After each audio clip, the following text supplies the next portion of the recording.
selama webinar berlangsung. Jadi diupayakan untuk bisa mute mic-nya ketika pemateri sedang menyampaikan materi. Nanti akan ada sesi tanya jawab dan yang akan dipandu oleh moderator. Kemudian ini sudah semua ya? Iya, dan ini sudah semua. Ada informasi yang bisa kami sampaikan dari APFI. Akan ada sertifikasi profesi fotografi di tempatnya di Darwis Triadi School of Photography, Jalan Kemang Raya nomor 69A Jakarta.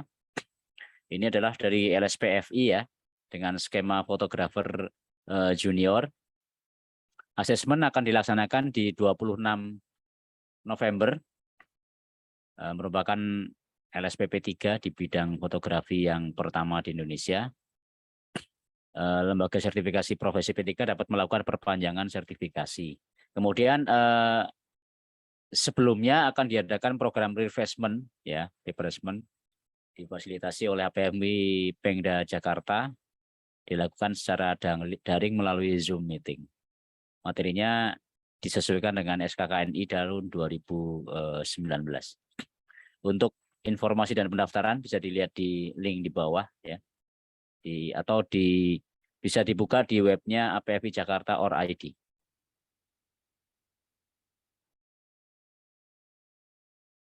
Mungkin itu yang informasi sekilas tentang awal yang bisa kami sampaikan.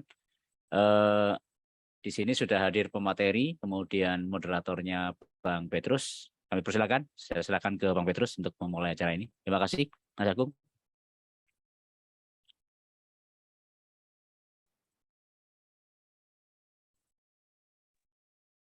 Unmute dulu Pak Petrus. Waduh, sorry. Terima kasih Mas Trismi. Saya udah ngomong setengah jalan baru Mas Agung ngomong. Makasih Mas Trismi. Terima kasih Mas Trismi dari Jember, Jawa Timur yang jauh-jauh sudah mengawali pembukaan kita. Sebelumnya saya buka dulu. Assalamualaikum warahmatullahi wabarakatuh. Om Swastiastu, salam kebajikan, salam sejahtera buat kita semuanya. Malam hari ini agak spesial, saya pakai kostum khusus mau ke Kartens Piramid ya. Itu sebenarnya janji-janji dari narasumbernya, katanya dia mau bawa saya ke sana. Tapi sampai sekarang saya belum nyampe, cuman yang udah nyampe ini nih. Kalau yang bisa baca nih, ada sponsornya nih. Yes, mantap. Sponsornya dari Freeport ya. Udah. Jadi sementara yang nyampe ya jaketnya dulu. Jadi apa namanya, Kakak Enda bilang ke saya bahwa Abang nanti dulu berangkatnya, sekarang nikmati dulu rasa dinginnya. Ini kebetulan lagi hujan deras, jadi kita pakai jaketnya, jadi cocok lah ya kan gitu ya. Oke, terima kasih rekan-rekan semua yang sudah hadir pada malam hari ini. Jadi malam ini sebenarnya spesial dan juga buat pribadi saya, cambuk buat saya bahwa ada orang yang melangkahi saya sebegitu banyak langkahnya, saya tertinggal jauh gitu.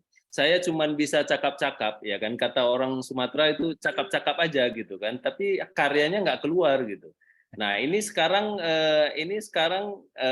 seorang Enda Kaban tiba-tiba udah keluar buku yang kedua nih. Saya nggak tahu buku yang kedua apa buku yang ketiga ini ya.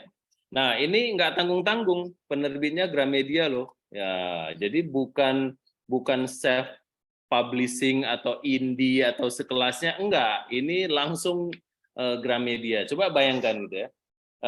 Memang asalnya boleh satu kampung, tapi kelasnya beda gitu.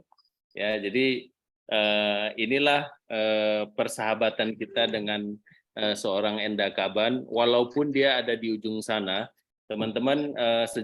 Sejak pandemi ini kita dihubungkan dari Aceh sampai ke Papua, tidak ada batas lagi. Jadi sebenarnya orang mikir saya sama sama sama Kak Enda ini udah kenalnya udah puluhan tahun, tapi padahal baru kenalnya sejak pandemi kemarin aja gitu ya. Tapi udah kayak ini ya, udah kayak wah deket banget lah gitu. Cuman masalahnya mungkin berjauhan aja. Coba kalau tinggalnya satu di lokasi yang sama, mungkin lihat pun enggak kan. Kan gitu ya. Oke, saya sambil lanjut sambil kita bercerita. Inilah apa namanya CV-nya Kakak Enda. Tadi waktu ditunjukin ini saya bilang masa cuma segini ya. Oh iya katanya cuma segini gitu. Ini kan CV cakap-cakap ini. Ya jadi CV-nya jadi dulu adiknya beliau ada ngomong si Embot katanya gitu. Saya pikir siapa si Embot gitu.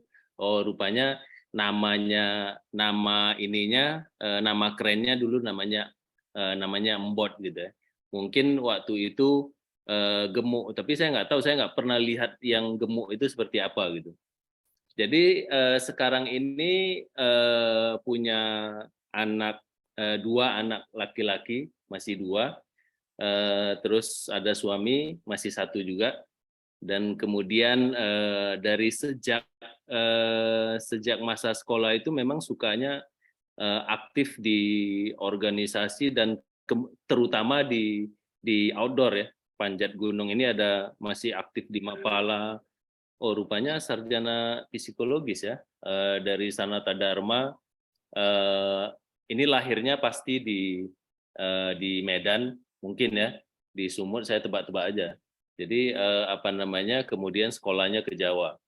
Nah kemudian ini lihat hobinya, diving, fotografi, traveling bersama Herlina Sitompul, Cecilia Yanubi. Mereka lah tiga sosok perempuan mencetuskan ide Women Expedition to Cartons Pyramid. Wah keren ini. Yang kemudian menjadi cikal bakal pendakian ini. Saya sih kalau yang hebatnya bisa ada ujungnya, ada buku, itu paling keren ini. Ya, jadi ini sebuah hal yang luar biasa. Seorang wanita setelah naik ke gunung ini bisa menghasilkan buku. Nah, supaya tidak panjang lebar karena di Papua sudah 2 jam di depan kita, ya. Jadi sebentar lagi Kakak Enda udah ngantuk nih. Nah, sebelum beliau ngantuk, kita akan mulai dulu. Kita sapa dulu ya. Selamat malam Kakak Enda. Selamat malam Bang Petrus. Aduh, apa kabar nih? Kalau Bang Petrus selalu baik lah. Atau kita awalin dulu ada TikTokannya. Karena selain memanjat gunung, si Kakak Enda ini juga jago TikTok nih. Suruh nyanyi, suruh nari, nomor 1 dia. Oke, coba untuk mengawali ini cerita-cerita dulu dong. Apa ini maksudnya? Kok bisa seorang cewek yang ya kita bilang tanda kutip cakep lah kan itu ya, bisa daki-daki gunung gitu kan, apa nggak merusak kulitnya atau apa gitu kan.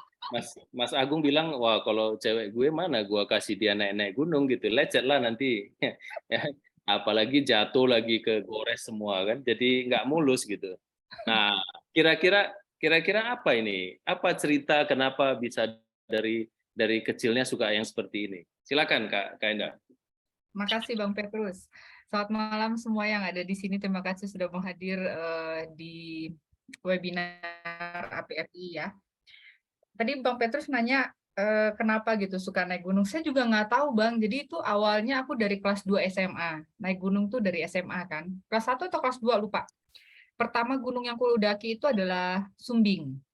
Sepertinya aku kena karma gitu. Karena waktu di Sumbing itu pertama kali naik gunung itu badai, aku kena badai. Terus itu turunnya itu udah sampai ngesot-ngesot gitu kan.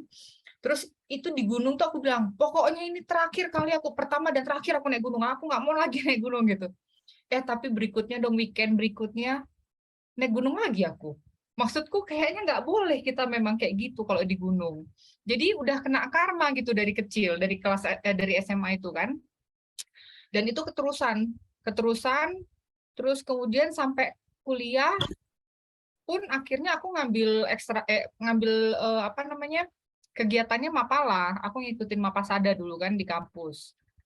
Terus waktu kerja ke sini pun tahun 2005 itu kan dari Jakarta kan, aku kerja pertama di Jakarta.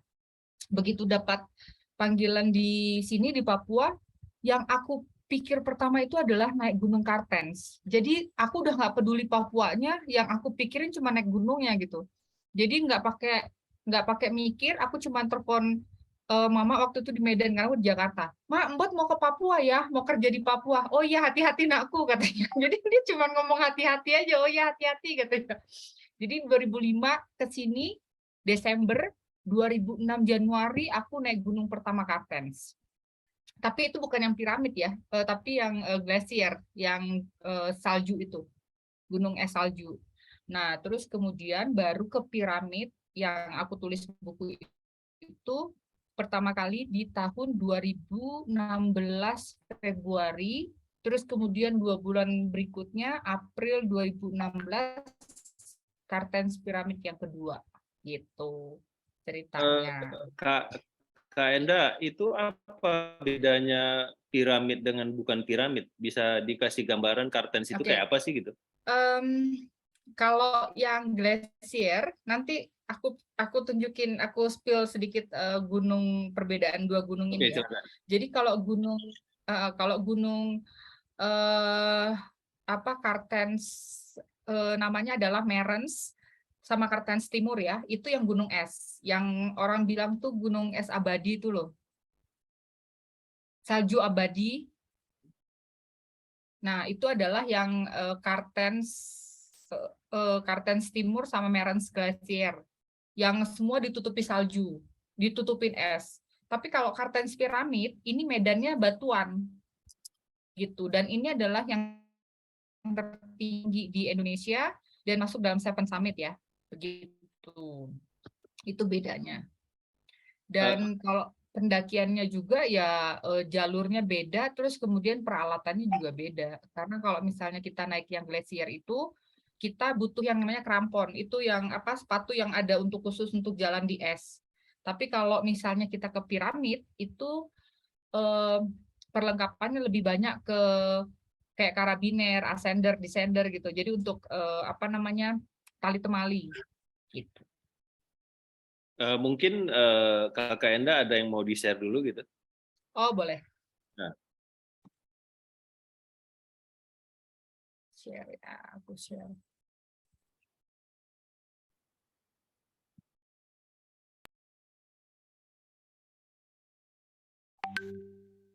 Udah kelihatan belum, Bang? Udah. Kok ini sih? Sik. Salah ini.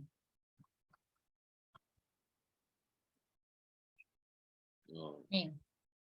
Ini cover bukunya. Abang belum punya kan? Belum. Nunggu piramid. Kemarin nyampe, rumahnya nggak nyampe. Nah, ini aku spill cuma untuk quotes yang ada di buku ya. Jadi usiamu boleh bertambah, tapi semangatmu harus tetap muda. Semangatlah yang membuat hidup kita selalu terasa muda. Wujudkan mimpi terkadang butuh kenekatan sesekali. Jadi aku tuh orangnya suka bermimpi, dan aku merasa bahwa kalau aku nggak nekat tuh kayaknya mimpiku nggak akan terwujud gitu. Salah satunya ya pendakian Kartini yang waktu itu aku kebetulan ketuanya ya, ketua ekspedisinya. Itu juga semua berawal dari mimpi. Jadi berawal dari mimpi, awalnya aku sama Sisil, temanku berdua kan, sahabat. Kami pengen buat pendakian perempuan kan, pendakian perempuan semua yang ada di Freeport waktu itu.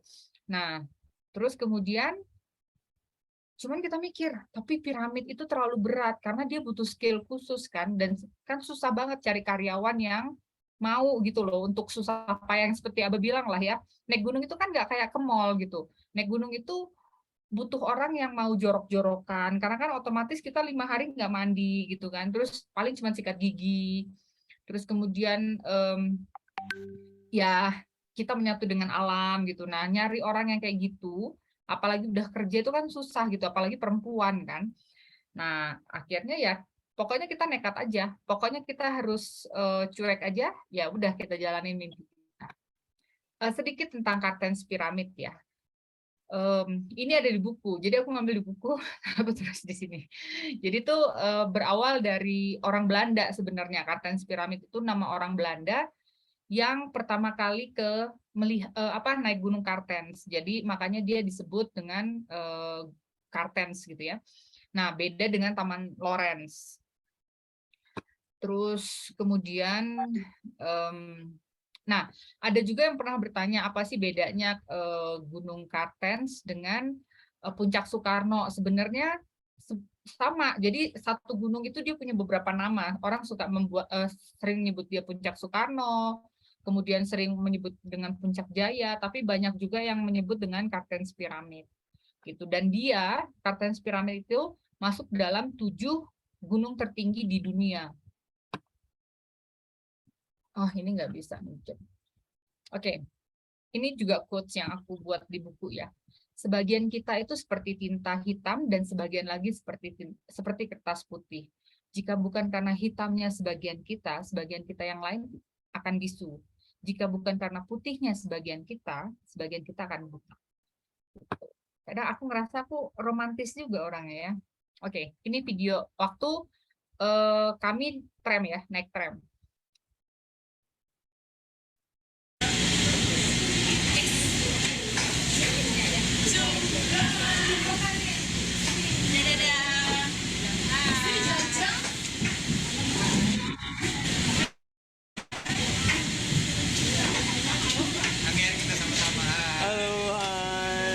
Itu maksudnya waktu mau naik kah?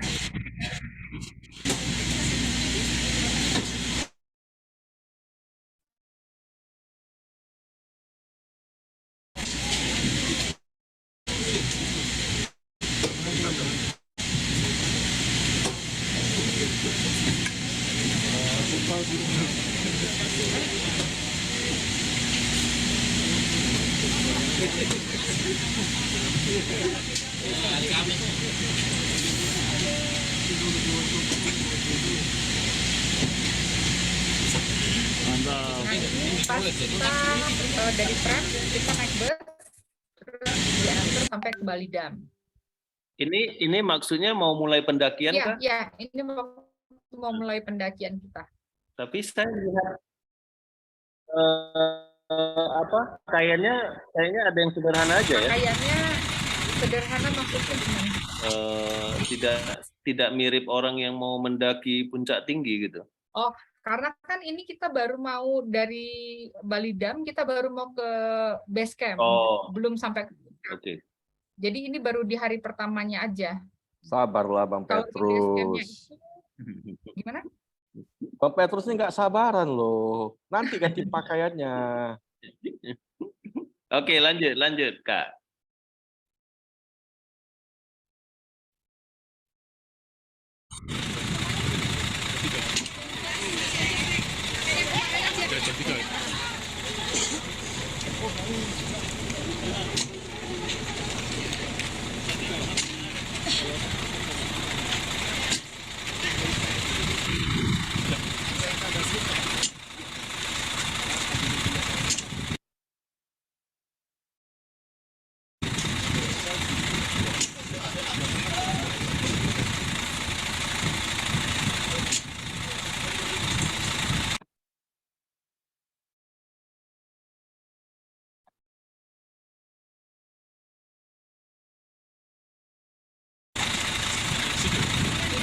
Dari Balidam tadi, kita mau menuju ke base camp Yellow Valley. Ini jalur awalnya ya, masih awal-awal sekali.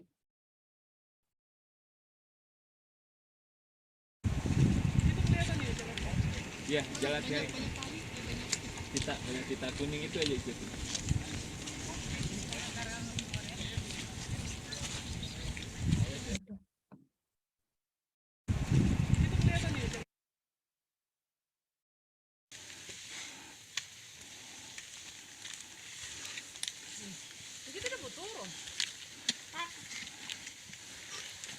Aku terpercaya dengan landasan sepatu.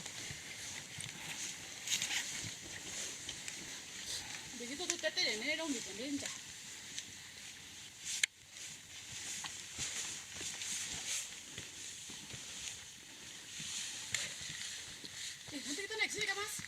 Yang ini bukan? Ini pas kita udah di Yellow Valley, ini kita punya namanya yang tenda umum ya. Dapur umum. Jadi semua orang masaknya di sini dan semua konsumsi kita dropnya di sini.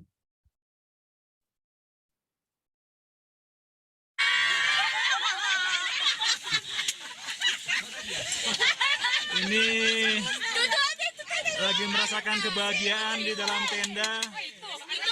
Kita masak-masak. Wah, Mas Indra juga habis banyak ini. Habis 3 piring ya, Mas ya. Aduh. Mantap, mantap, mantap. Oke, telurnya udah jadi. Satu lagi. Satu terangnya khusus masak air panas dulu. Sorry. Satu terangnya khusus masak nasi. Ini Johnny air panas. Ini air panas. Tapi rasa Johnny nggak betul. Oh, jangan. Oke. Ini. Selalu prinsipnya, kalau saya tuh dalam prinsip tuh selalu melakukan yang terbaik, tetapi tetap selalu mempersiapkan yang terburuk gitu. Karena dalam pendakian kami itu, yang saya tuliskan dalam buku saya ini, kami sudah melakukan semua yang kami rasa, kami sudah mempersiapkan yang terbaik gitu. Kami sudah mempersiapkan semua yang terbaik, tapi kami sudah merasa bahwa 90% itu sudah di-prepare dengan baik, tapi tetap aja ada 10% faktor yang kita tidak pernah bisa kita kontrol gitu.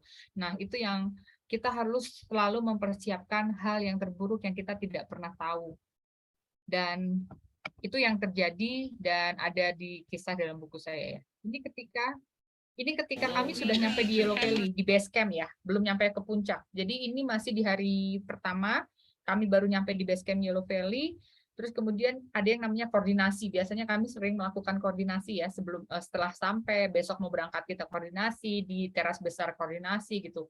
Nah, ini koordinasi awal di base camp Yellow Valley. So one can be up, one can be down. Yeah. Two up, and then For tomorrow, That's good. How many people will go up to the ledge? 50.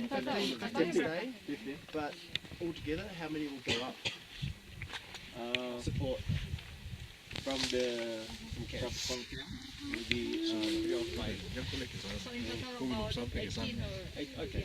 I was thinking there's gonna be like 30 people. So No, that's, 18. there's 2 ropes, Pete, all the way up. Sudah 2 tali tuh semuanya, Kang. Means you can climb up the rope. Yeah, So we can you can climb beside each other. climb up with the pair. yeah, so I'd say like maybe 4 or 6 people at a time. Half an hour between, would you say? Yeah. Or maybe less. 4 Bisa juga, berarti people. kita bagi 2 Mas, grup udah, aja kali Mas. ya. Okay, that's a good idea. Yeah. Depends on.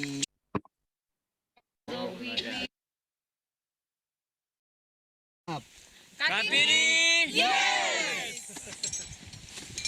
Suaranya pelan ya.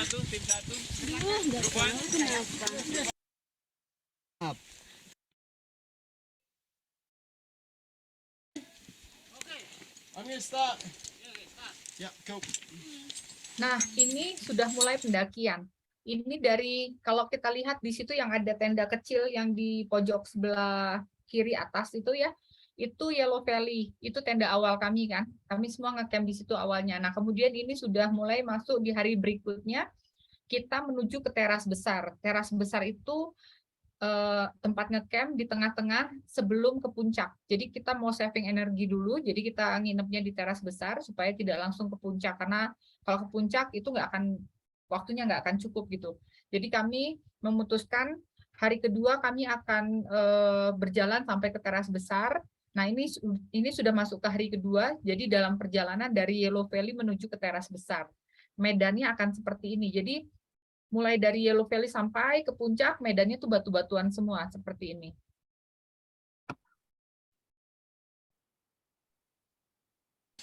Yo, start.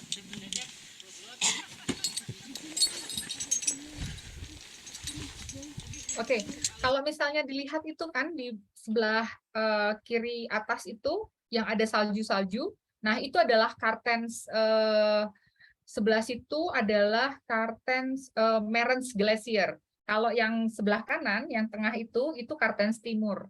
Jadi kita punya 2 gunung yang dia tertutup dengan es, yaitu Merens Glacier yang sebelah kiri dan yang tengah itu adalah Cartens Timur. Nah, itu yang saya bilang tadi, pertama kali saya naik gunung waktu 2006 Januari, itu saya ke Kartens Timur yang di tengah. Baru terus kemudian lanjut ke Merens Glacier dan bolak-balik ke situ. Nah, piramid yang sebelah kanan yang kami naikin ini jalurnya, itu baru pertama kali di 2016 karena aksesnya baru terbuka, maksudnya untuk kami ya baru terbuka di akhir-akhir tahun ini gitu. Nah, bedanya itu Bang, jadi jalurnya juga berbeda, terus kemudian peralatan kita mendaki gunungnya juga berbeda gitu, ketinggiannya juga berbeda. Kalau di Kartens Timur sama Merens Glacier itu sekitar 4.300 atau 4.500 gitu, saya lupa.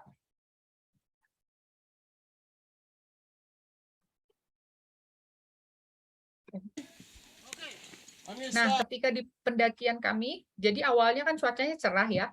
Nah, tapi kemudian di tengah jalan ini udah hujan ke teras. Okay, so get you connect onto this rope. When we get up here, connect onto the green rope in here, and Pete will pull you up using a 3-to-1 system. Because it's a little bit steep right here, a little bit more challenging. So we're just using some mechanical advantage to help get through this section. Okay. Kak Enda, berarti mendaki itu ada yang buka jalan dulu ya, yang pasang-pasang tali itu kan berarti ada yang pertama gitu. Ada. Dan itu bukan dari Freeport, itu dari luar. Berarti khusus diajak untuk ikut ya gitu? Betul.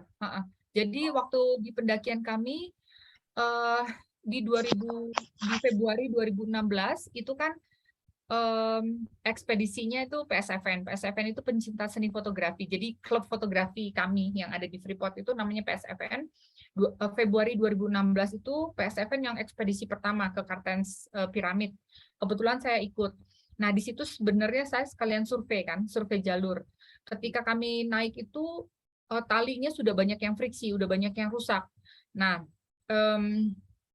jadi ketika saya sudah selesai itu, terus kemudian kami melakukan evaluasi, kami mengundang ekspertis dari Bandung, itu Kang Saban, yang membantu kami untuk mengganti tali dan menambah jalur tali.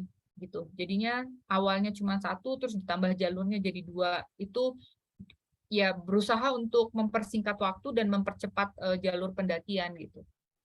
Oh, berarti tali yang sudah ada itu pada saat pendakian pertama itu orang nggak buka ya, dibiarin aja. Makanya harus selalu dirawat, di-maintain gitu, karena kan dia pasti kena hujan, kena jadi cepat rusak kan tali-tali itu. Nggak dipasang ini, tapi dibiarin aja di situ.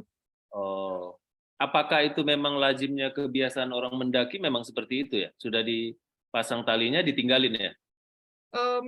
Memang ditinggalin untuk jalur pendakian, untuk para pendaki yang lain kan. Oh, oke. Kirain udah buka ini, nanti dia turun dia bukain lagi semua gitu.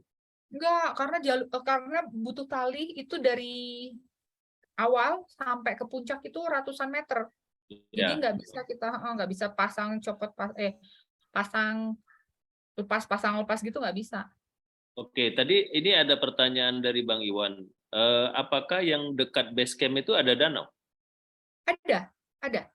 I see. Danaunya apa? Danaunya air yang dari gunung gitu ya? Itu danau alami yang ada di situ. Oke, silakan lanjut, Kak. Nah, kembali ke quotes buku saya, maksudnya supaya semua tertarik juga untuk membeli. Jadi ketika kita mendaki gunung, ketika mendaki gunung, aku tidak menaklukkan alam, tetapi aku menaklukkan diriku sendiri. Menaklukkan seorang embot yang cengeng, embot yang manja, yang terkadang suka egois, yang terkadang suka patah semangat di tengah jalan, bahkan kadang suka keputusan yang aku ambil. Jadi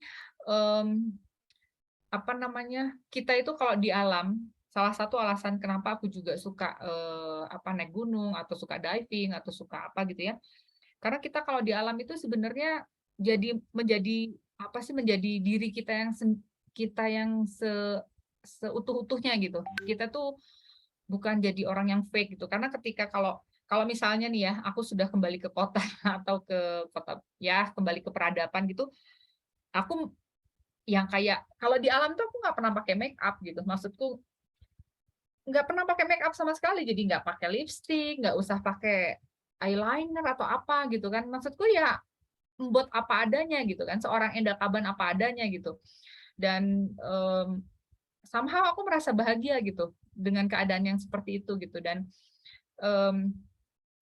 ada orang yang berpikir bahwa ketika dia naik gunung dan dia sudah sampai ke puncak, berarti dia sudah menaklukkan gunung itu gitu. Sebenarnya bukan itu yang, kalau aku sih pembelajarannya bukan menaklukkan alam, karena alam itu bukan untuk ditaklukkan.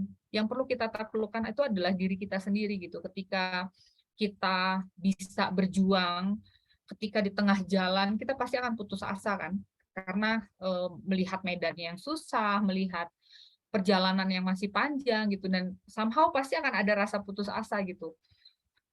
Nah, bagaimana kita bisa bangkit dari rasa keputusasaan itu? Bagaimana dari aku tuh naik gunung, kalau jalan itu selalu nunduk dan tersenyum. Karena aku pikir dengan tersenyum aku bisa menguatkan diriku sendiri, dan menunduk itu membuat aku sesekali aku melihat ke atas gitu. Sesekali melihat ke atas, oh oke, jalurnya di sana. Tapi terus kemudian kalau dalam perjalanan aku lebih banyak nunduk. Karena kalau nunduk, aku lebih melihat fokus ke jalanku yang di depan gitu. Jadi tidak bernegatif tinggi, aduh jalannya masih jauh, aduh jalurnya kok susah gitu. Pokoknya aku jalan aja, setapak demi setapak, perlahan tapi pasti, berhenti sesekali, tapi terus kemudian begitu aku udah merasa oke, aku udah bisa jalan, aku lanjut lagi gitu. Jadi itulah alasan kenapa aku suka naik gunung juga sih. Nah ini kami sudah nyampe di teras besar. Teras besar itu berarti hari ketiga ya. Di hari ketiga kami koordinasi sebelum nyampe puncak. Jadi hari ketiga adalah hari di mana kami ke puncak dari teras besar. Seperti biasa kita melakukan koordinasi dan doa sebelum berangkat. Nggak lama kondisinya akan seperti yang kemarin. Ingat kalau misalnya kurang fit, nggak usah dipaksa ngomong. Nanti akan ada tim support yang akan bantu backup untuk mobilisasi ke Yellow Valley untuk istirahat. Nah, kalau misalnya dilihat di sini, perlengkapan kita itu sudah full safety ya. Jadi mulai dari helmet. Kenapa perlu helm? Karena medannya ini batuan, mulai dari batuan kecil sampai batuan besar. Nah, helm ini membantu kita untuk terhindar dari batuan jatuh dari atas gitu. Nah, kemudian kalau misalnya dilihat di sini, harness itu selalu harus terpasang. Mulai dari bawah sampai ke atas itu harness harus selalu terpasang. Dan itu sudah lengkap dengan karabiner, terus alat untuk naik, alat untuk turun ya, ascender, descender gitu ya. Terus kemudian sepatunya juga bukan sepatu cats biasa, tapi sepatu yang memang khusus untuk pendakian. Terus kalau misalnya dilihat itu jaketnya, itu semua orang minimal double-nya 3. Karena di sini itu di gunung ini tuh walaupun dia cerah, tapi sebenarnya anginnya lumayan kencang gitu. Nah, dan yang seperti saya bilang tadi, tidak terprediksi sekali situasinya, karena ketika kami di sini cerah, tapi pas kami di gunung, di puncak, kami tuh kena hujan es. Jadi pas kami di puncak itu kami dapat hujan es, makanya kami nggak bisa terlalu lama di puncak.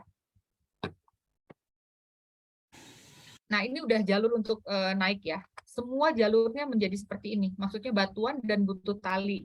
Nah ini tadi yang yang saya bilang, talinya itu jalurnya nggak bisa semua pendakian itu harus pakai tali. Makanya kenapa talinya ditinggal itu untuk pendaki-pendaki berikutnya. Turun pelan-pelan. Agak ke kiri, jangan ke kanan. Ini toh?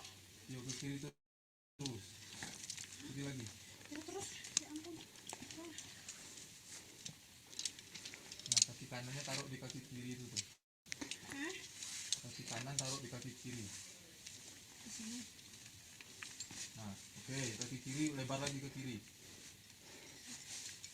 Aduh, Pak. Nah, dah. Turun aja, meluncur. Terus. Terus.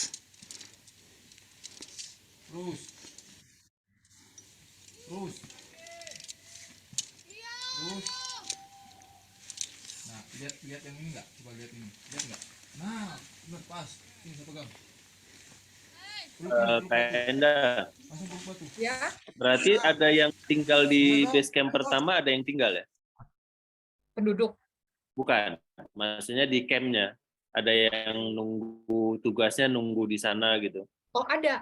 Jadi kita ada tim base camp namanya. Tim base camp itu ada sekitar 4 atau 5 orang yang memang mereka nggak naik ke puncak, nunggu di base camp untuk koordinasi. Jadi kami pakai walkie-talkie atau HT gitu untuk koordinasi kan. Jadi kalau misalnya ada apa-apa, ada orang di base camp yang standby untuk membantu evakuasi atau emergency situasi gitu. Berarti Nah, sampai ke base camp kedua juga ada yang tinggal? Di teras besarnya ya? Ya. Ada yang Enggak, kalau tinggal? di teras besarnya nggak ada yang tinggal. Oke. Nah, kalau misalnya melihat medannya seperti ini, kalau misalnya kita kaitkan dengan fotografi gitu ya, ini kita memang tidak, kalau saya tidak menyarankan untuk membawa gear yang terlalu banyak. Misalnya mau bawa 2 kamera gitu ya, terus kemudian mau bawa 2 lensa, itu tidak disarankan karena yang pertama kita harus karena yang pertama medan seperti ini akan sulit sekali kita mengganti-ganti lensa ya, itu yang pasti. Terus kemudian sebaiknya bawa 1 lensa, 1 body. Kalau baterai cadangan sama memory card oke lah ya, karena itu tidak terlalu mengganggu gitu. Tetapi kalau misalnya bisa 1 lensa dan 1 body aja gitu, karena ya pasti hanya cuman itu yang bisa kita lakukan gitu. Karena kalau misalnya kita nggak motret atau nggak memvideo, itu kamera dan lensa pasti akan kita masukkan di tas. Kalau nggak dimasukkan ke tas, yang ada pasti bodi kamera kita dan lensa kita akan terbentur-bentur dengan batuan dan akan rusak kan. Makanya fotografer kalau di situasi seperti ini memang agak sedikit sulit, maksudnya agak lebih penuh perjuangan gitu. Karena begitu dia sudah selesai melakukan tugasnya, motret atau video, pasti itu langsung dimasukkan ke backpacknya. Kalau enggak kan dia pasti, karena dia butuh untuk tangannya butuh untuk rappling gitu kan, dan di depan kita usahakan untuk tidak ada barang gitu, karena akan susah dengan tali-tali yang ada di jalurnya gitu.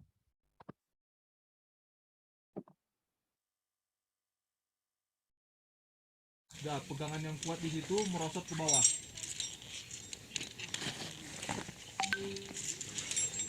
Pegangan disimpul di bawah. Ada tali di bawah. Nah, pegangan di situ.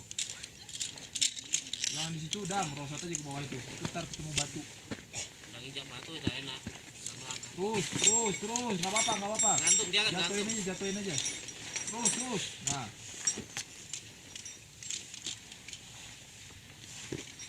Ya, berdiri dulu yang benar. Cari pijakan yang enak dulu. Oh, ngegantung di situ ya? Pendek.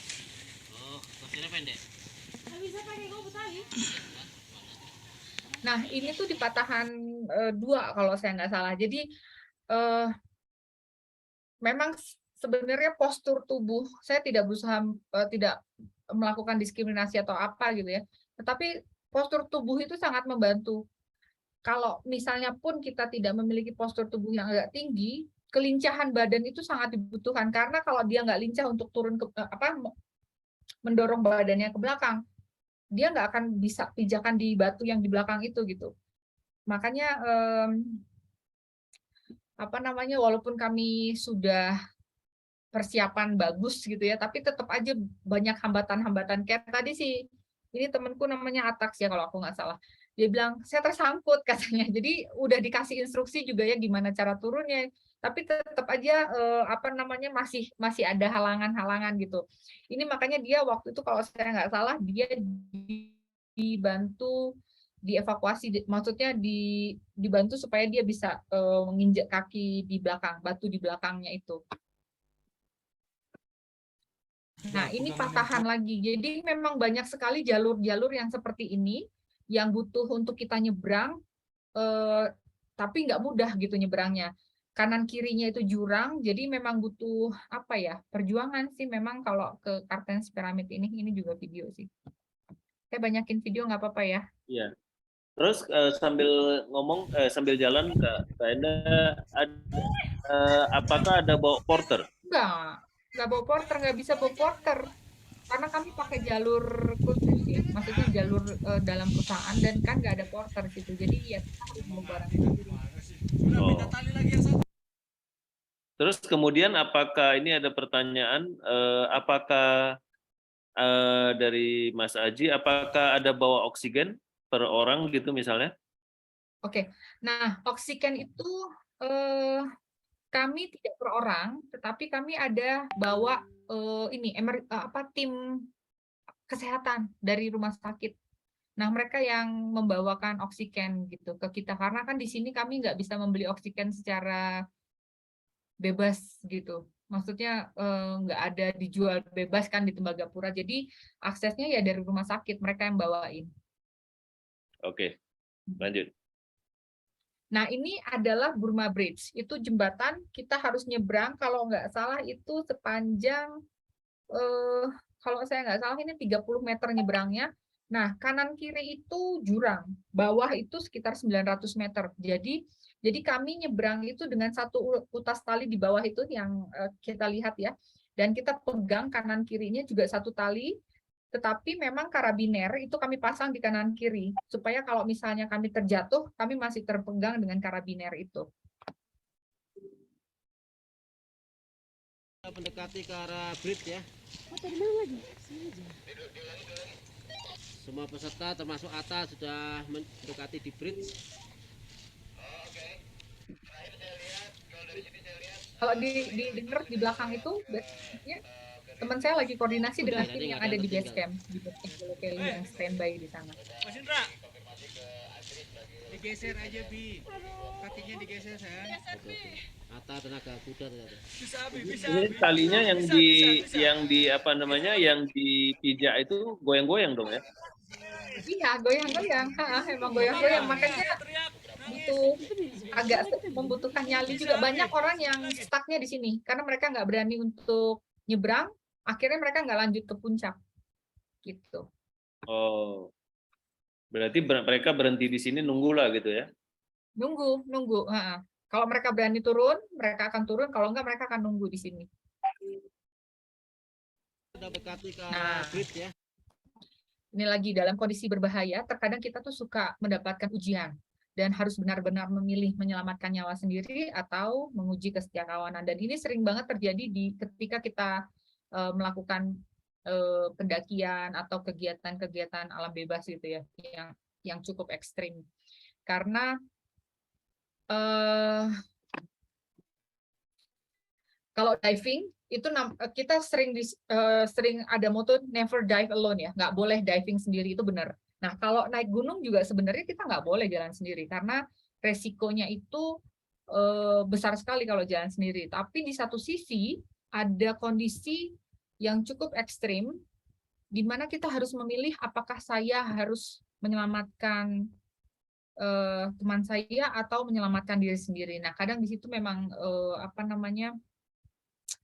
ujiannya cukup besar di situ sih. Karena saya juga mengalami kejadian itu ketika kami turun dari puncak dan kami mendapatkan hujan badai salju yang menyebabkan salah satu teman saya hipotermia dan meninggal itu ketika kami turun dan badai salju itu kan. Makanya saya menuliskan seperti ini gitu. Itu cukup menguji. Ada yang meninggal? Iya, di pendakian ini waktu itu ada yang meninggal. Makanya saya makanya buku ini terbit karena traumatis ya. Kejadian traumatis itu, dan ini juga menjadi pembelajaran sebenarnya. Kenapa saya membuat buku ini? Karena salah satunya adalah di sini tuh banyak banget pelajaran yang bisa kita ambil kalau dari saya sih. Jadi tidak melulu untuk para pendaki, tapi untuk orang awam pun mereka bisa mendapat banyak pelajaran dari sini mengenai bagaimana kita survive lah dalam hidup seperti itu. Nah, ini foto. Kalau ini udah masuk ke foto ya. Foto ketika di jalur pendakian, ini kami sudah dari teras besar menuju ke kalau yang sebelah kiri itu namanya ridge ya. Ridge itu dia kalau jalan terus ke sana yang kita Burma Bridge, yang kita jalan pakai jembatan jembatan tali tadi itu. Nah, medannya seperti ini semua, Bang. Jadi semua pakai tali sampai ke atas, semua pakai tali, dan nyawa kita itu benar-benar tergantung pada tali dan alat yang kita pegang gitu. Dan jalurnya ya terjal sekali gitu. Maksudku yang bisa 90 derajat kayaknya itu. Kalau misalnya di atas itu, kita tuh bener-bener yang harus, maksudku harus punya keterampilan khusus dalam tali temali kalau di gunung ini gitu. Nah, kalau berdasarkan penelitian ya, kalau saya nggak salah, Kartens itu adalah yang tersulit pendakiannya. Kartens piramid maksud saya, itu yang tersulit pendakiannya. Jadi memang butuh persiapan khusus sih kalau mau ke sini. Nah, ini motret dari atas ke bawah. Kalau misalnya tadi ada yang nanya danau ya, danaunya itu banyak sebenarnya di situ, dan itu semua danau alami dari air-air either itu air hujan atau dari air alam gitu. Kelihatan nggak sih Kartensnya? Bentar. Oh, nah itu kelihatan kalau misalnya di tengah itu ada saljunya ya, yang di tengah foto tengah itu. Nah, itu adalah Kartens Timur. Itu Kartens Timur. Jadi ya itu Kartens Timur ya kalau nggak salah. Pokoknya itu yang glasier yang salju abadi yang banyak dibicarakan orang. Tapi sebenarnya dia bukan gunung tertinggi. Gunung tertingginya itu yang Kartens Piramid ini yang isinya batuan semua. Oh, berarti di atas Kartens Piramid nggak ada salju? Nggak ada, Bang. Nah, kenapa cover bukuku ini isinya salju semua? Ini Kartens Piramid, tapi dia tertutup salju. Waktu itu aku beruntung, ini foto tahun 2016, bulan berapa ya? Saya lupa. Kalau nggak 15, 16, aku lupa deh. Waktu itu kami sedang mau inspeksi, melewatin pegunungan ini. Kebetulan aku bawa kamera, dan Kartens Piramid itu lagi ditutupi salju, karena malam sebelumnya itu bersalju. Jadi hujan turun salju gitu kan. Jadi semua putih. Makanya itu saya fotonya dari helikopter waktu kami mau inspeksi itu kan pakai helikopter kecil ya. Nah, ngelewatin si gunung ini, gunung Kartens Piramid ini, ya udah saya minta si pilotnya untuk muter beberapa kali gitu untuk supaya saya bisa motret gitu. Sebenarnya dia nggak ada saljunya kalau normal. Nah, waktu yang di cover buku saya ini, itu saya foto ketika lagi saya lagi beruntung, piramid itu tertutup salju semuanya, karena dia malam sebelumnya dia lagi turun salju gitu. Kalau sebelumnya sih nggak bersalju. Ini pemandangan kalau misalnya kita dari atas ya. Kalau misalnya itu yang paling pojok sana sebelah kiri itu kalau agak sedikit ketutupan lancipnya batu ya, itu adalah wilayah Freeport. Itu kelihatan dari puncak wilayah Freeportnya itu. Mbak boleh nanya nggak, Mbak? Kan tadi kan yang pas yang tadi ngelewat jembatan tadi itu, jembatan yang tali tadi itu kan kata Mbaknya kan kalau ada yang takut untuk menyeberang, dia kan akan stay di situ tuh, ya kan? Nah, kalau dia stay di situ, shelternya atau untuk pengamanan dia sendiri untuk nunggu selama temennya masih di atas terus ke bawah lagi, ada nggak, Mbak? Apa memang just open wide aja gitu, nggak ada apa gitu, nggak ada perlindungan atau gimana gitu? Memang cuma opsinya nunggu di luar situ tanpa ada keamanan, apa mendingan ke bawah ke shelter yang pertama tadi, Mbak ya? Ya, kalau misalnya dia nggak berani, opsinya cuma dua. Yang pertama dia nunggu di situ dengan nggak ada shelter, atau yang kedua dia turun. Nah, kalau turun dia bisa ke teras besar atau lanjut turun langsung ke base camp Yellow Valley.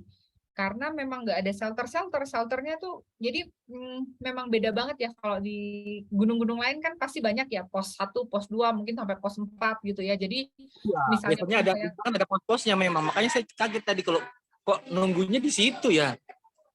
Kalau misalnya kalau saya paling naik gunungnya masih gunung-gunung yang biasa lah, yang kayak Pangrango ataupun yang mana masih ada pos-posnya gitu. Lagi tadi saya ngeliat tuh dia nunggu di situ, nggak ada pos, nggak ada pengamanan, nunggunya aja udah hebat sih menurut saya sih, di situ sih berani udah. Iya, itulah makanya maksudnya bedanya karena memang jalurnya itu tidak memungkinkan untuk membuat pos-pos gitu. Jadi memang dia tuh cuma untuk satu orang satu gitu. Jadi kayak jalur nih, kayak misalnya di foto ini gitu ya. Itu kita nggak bisa berdua berdampingan gitu tuh nggak bisa. Jadi satu orang memang ya cuma jalurnya ya satu line gitu aja. Makanya memang tidak memungkinkan untuk ada pos kayak di gunung-gunung lain. Kalau di gunung-gunung lain kan juga misalnya medannya juga kan dari tanah gitu ya. Terus kemudian ada hutannya gitu dan memungkinkan untuk membangun shelter gitu. Nah, kalau di sini tuh enggak. Bahkan di base camp Yellow Valley pun atau di base camp danau-danau pun itu enggak ada shelternya, enggak ada rumah khusus dibangun gitu, enggak ada. Berarti nanjaknya memang harus inline, Mbak ya. Parade berarti ya, nggak bisa kiri kanan ya. Berarti harus kita ngikutin depan, harus kita ngikutin terus itu berarti ya Mbak ya. Tekniknya kayak gitu loh berarti ya. Betul. Makanya kalau misalnya naik gunung ini tuh kita harus benar-benar mengetahui kapasitas diri kita gitu. Maksudnya kalau misalnya kita sudah ngerasa nggak mampu, kalau kita paksain kasihan teman-teman yang di belakang. Karena kalau misalnya kita jalannya kita nggak mampu tapi kita paksa, terus kemudian kita memperlambat perjalanan kita, berarti kan otomatis teman-teman juga akan menunggu gitu kan. Nah, dan ini nggak bisa berdampingan, kecuali dia mau ngasih jalur, maksudnya ya udah kamu duluan gitu. Temennya bisa itu bisa dia ngelewatin gitu, tapi kita nggak bisa jalan berdampingan gitu, nggak bisa. Iya, prioritas berarti buat keselamatan berarti Mbak ya kalau kayak gitu ya. Iya banget. Keren juga sih. Oke Mbak, lanjut Mbak, silakan Mbak. Makasih ya. Ya. Ya. Ini sudah mau sampai puncak. Ini kita udah mau sampai puncak, jalurnya juga begitu. Itu yang di atas itu udah sampai puncak tuh, yang di atas tuh. Yang orang paling atas tuh udah nyampe puncak. Ini jalur mau mendekati puncaknya seperti ini. Nah, ini base camp Yellow Valley, tempat kita ngecamp pertama di hari pertama yang pakaiannya kayak pakaian santai gitu. Nah, kita ngecampnya di sini. Nah, itu tadi ada yang nanya kan, ada danaunya. Nah, itu kelihatan nggak ya danaunya itu? Ada di situ danau tuh. Ada di depan itu ada. Ada air-airnya dan itu bagus banget kalau misalnya pagi atau sore gitu tuh kita duduk di situ sambil makan tuh bagus banget. Nah, pertanyaan saya apakah mimpi kami berhasil, karena kan kami di akhir perjalanan kan sebenarnya ada duka ya, karena teman kami tuh meninggal karena hipotermia gitu. Nah, kemudian di awal buku tuh saya memulai buku ini dengan mimpi adalah awal segalanya. Saya buat begitu kan, mimpi adalah awal segalanya.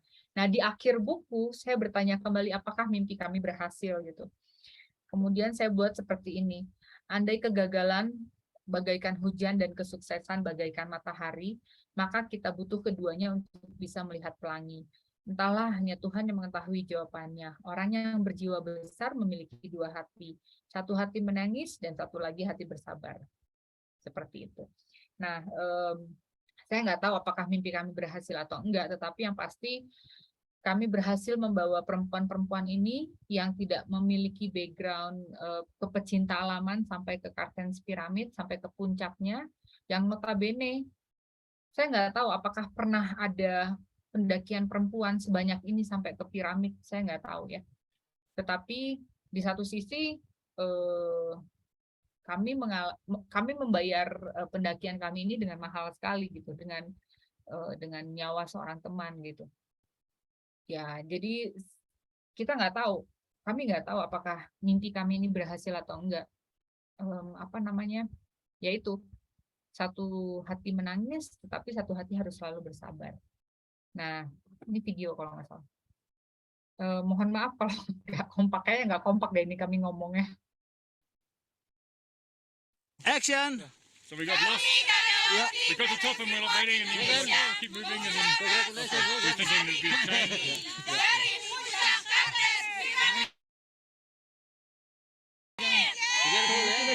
Thank you.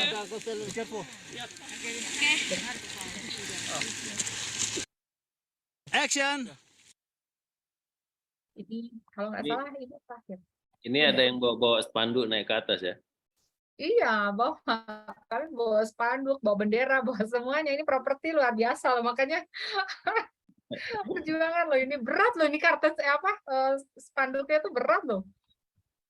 Oke, Kakak Enda tadi perjalanannya yang dari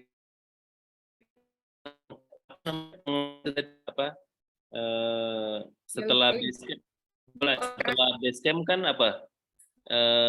Setelah teras apa? Teras besar. Teras besar. Dari teras besar sampai ke puncak itu berapa lama perjalanan? Dari teras besar sampai ke puncak, kami jalan dari teras besar itu jam 6 pagi. Kami sampai ke puncak itu jam 1 siang. Oke. Terus setelah itu nggak berapa lama balik lagi gitu ya? Tidak seberapa lama, ya kami di puncak itu cuma sebentar karena kan kami dapat hujan es, hujan pagi, jadi memang tidak memungkinkan untuk terlalu lama di atas gitu. Terus Kak Enda bisa deskripsi dikit kira-kira isi bukunya itu bukunya berapa halaman? Bukunya Kayaknya tebal itu ya? Ada 200-an, 196 halaman. Tetapi saya di sini tuh ada yang membedakan saya dengan buku lain adalah dalam warna. Apa itu?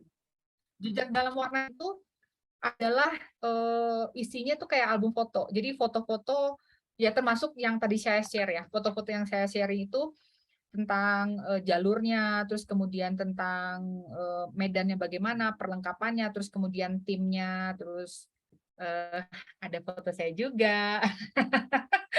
Itu penting, foto saya ada di sini. Jadi foto saya sudah menyebar kemana-mana. Waktu di puncak piramid gitu kan. Pokoknya saya karena gini, kalau saya menceritakan dalam bentuk deskripsi gitu ya, itu kan belum tentu semua orang bisa terbayang. Misalnya saya bilang bahwa jalur tuan dia vertikal segini gitu ya. Saya bukan orang yang pinter berkata-kata gitu. Jadi apapun yang saya tulis itu ada dalam jejak dalam warna ini gitu. Jadinya orang bisa membayangkan. Jadi ketika dia membaca, terus dia melihat jejak dalam warna, oh berarti ini toh maksudnya dalam cerita itu gitu. Jadi benar-benar saya ada tulisannya, ada fotonya juga gitu, mengkombinasikan tulisan dan foto. Berarti di buku itu ada cerita dari perjalanan awal mendaki itu sampai selesai ya, sampai turun ya. Iya, di buku ini bahkan ketika kami latihan pun itu ada. Jadi bagaimana kami mempersiapkan tim, bagaimana kami melatih timnya, terus bagaimana kami membuat tim. Bayangkan aja ya, 2 perempuan aja tuh udah rame banget gitu. Apalagi ini ada 12 perempuan yang harus kami satukan. Itu perjuangannya kan luar biasa. Nah, bagaimana kami bisa mempersatukan 12 perempuan ini, membuat mereka menjadi akrab, membuat mereka menjadi kenal satu sama lain, itu kan butuh proses yang panjang. Dan persiapan kami itu sekitar 6 bulan, menyatukan semua tim. Seminggu kami latihan 3 kali. Seminggu 3 kali kami latihan fisik. Weekendnya, Sabtu dan Minggu kami masih latihan tali temali, masih latihan kayak Mapala dasar itu loh, pencipta alam dasar gitu, itu juga kami latih survival, kami melatih membuat tenda, melatih memperkenalkan alat masak untuk di alam itu bagaimana gitu. Nah, itu semua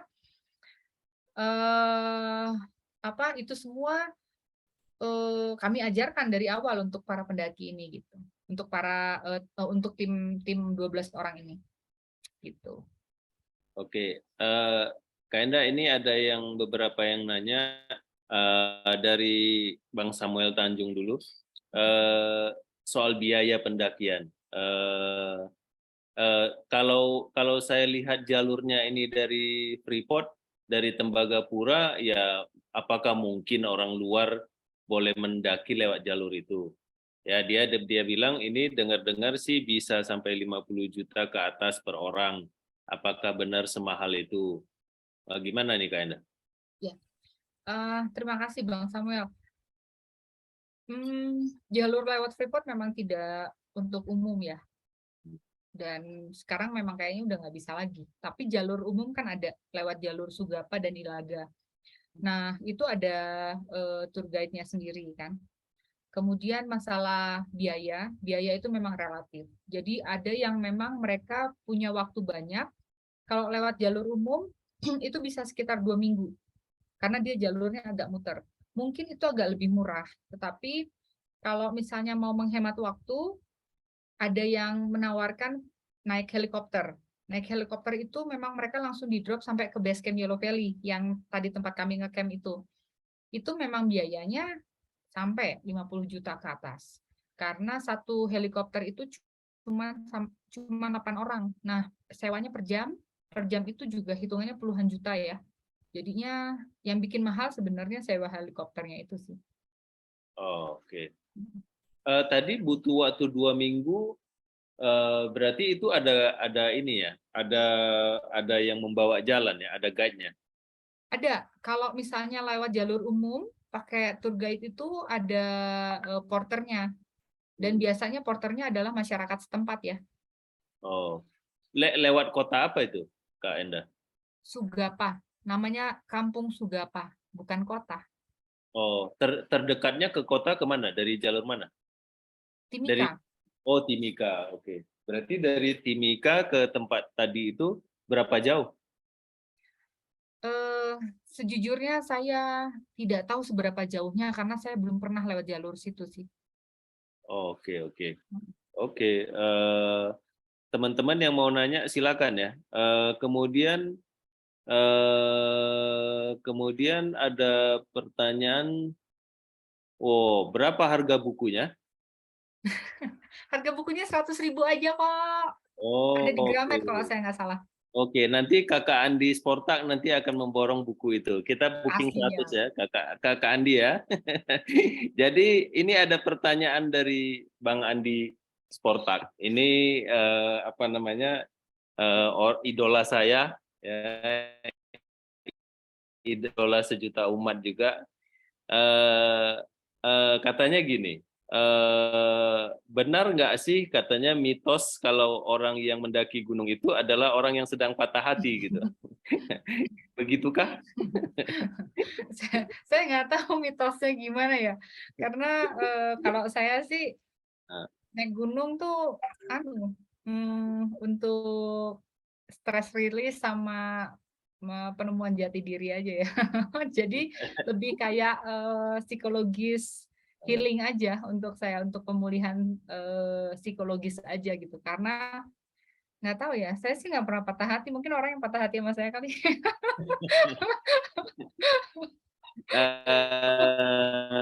Berarti saya mesti nunggu Kakak Andi patah hati dulu, baru kita sama-sama daki gunung gitu. Naik gunung bareng terus saling memberi support gitu. Kalau sekarang pasti nggak mau dia. Oke, teman-teman lain ada yang mau tanya silakan. Mungkin Mas Rizmi ada yang mau ditanya, atau teman-teman lain kita langsung ini aja, langsung aja ya, open mic aja. Itu ada Mas Agung nanya tuh proses aklimatisasi. Mas Agung. Kalau Oke. Apa itu aklimatisasi?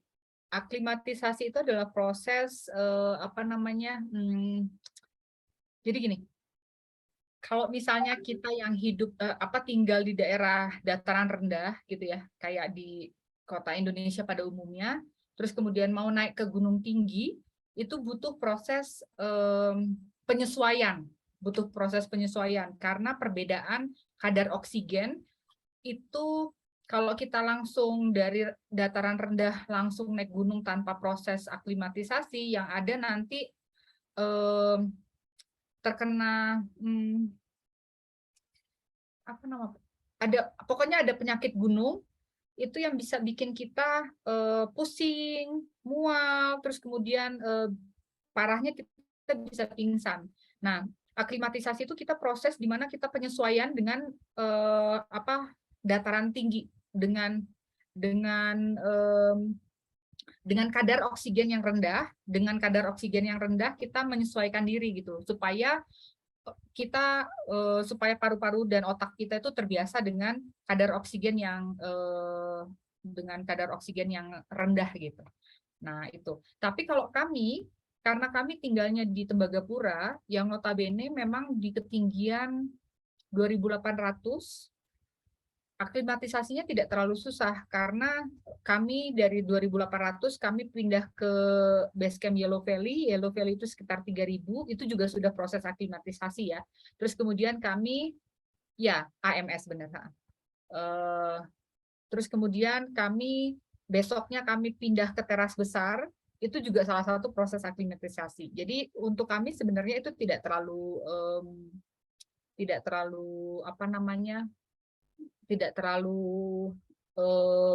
menjadi permasalahan gitu. Yang menjadi permasalahan adalah mereka yang berasal dari kota-kota yang di dataran rendah seperti itu. Makanan khusus untuk logistik. Enggak sih Mas, kita nggak ada makanan khusus, makanannya umum aja seperti biasa. Tadi kalau misalnya lihat di videonya yang di di dapur umum gitu ya, mie instan juga, telur goreng juga, masak nasi juga gitu ya, itu semua yang dimakan pada umumnya gitu. Buat yang usia yang seperti kita ini butuh ini yang sejenis keratin deng itu. Saya nggak tahu tapi keratin deng itu nggak bagus loh Bang. Itu bikin jantung kita lebih kayak berdetak-detak, kayak jatuh cinta gitu, padahal nggak ada kan, halusinasi jadinya. Tapi kalau kita keluar energi itu bagus, kita jangan berhenti. Oh gitu. Misalnya kita ada aktivitas, kita lari kayak atau daki gunung atau apa, itu menambah Stamina ya. Supaya bisa lebih kuat gitu. Tapi jangan ini, kalau cuma duduk-duduk aja jangan minum itu. Oh gitu. Ya. Oke, ini Mas Hadi ada nanya, Hadi Septiminanto, kendala yang dialami selama naik hingga turun. Oke, kendala. Oke, saya cerita ya. Jadi waktu saya sudah mau hampir sampai puncak, itu sebenarnya saya sudah mau hampir mati.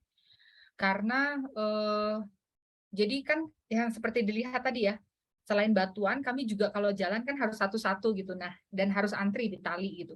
Nah, ada posisi di mana saya itu dalam posisi menggantung di tali, terus kemudian ada teman di atas saya gitu, dia pas lagi duduk posisinya. Saya nggak tahu, tiba-tiba ada batu besar sekali, dan itu kayaknya 2 kali besarnya badan saya. Badan saya aja udah besar, dia 2 kali lebih besar dari badan saya gini ya. Itu gelinding dari atas.